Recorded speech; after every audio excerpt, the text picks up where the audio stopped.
Good morning mga idol, mga lodi, mga lods. Eto tayo ngayon, magpapakain ng isda. Ito'y kuha kahapon, napunta kasi tayo sa marina kasi merong fun fair.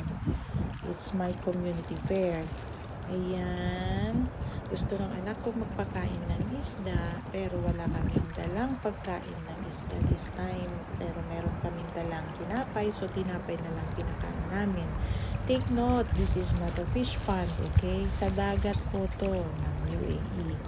Diba ang gandang panoorin? Ang linaw ng tubig at ang daming isda. Sana darating ng panahon sa ating bansang sinilangan, ganito kadami din ng isda, ganito kalinis ang ating dagat. Ang gandang panoorin, diba?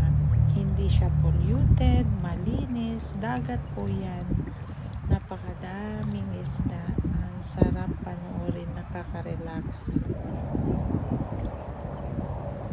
Sana darating yung panahon, magkakaroon tayo ng ganitong kalinis. Hindi ko naman nilalahat, pero yung mga city area kasi, yung mga lakes, mga river natin, polluted kasi madumi. Mayroon tayong mga kasamahan kasi, mga kababayan na walang disiplina at nagtatapon ng basura sa ilog at sa mga lakes at sa mga dagat.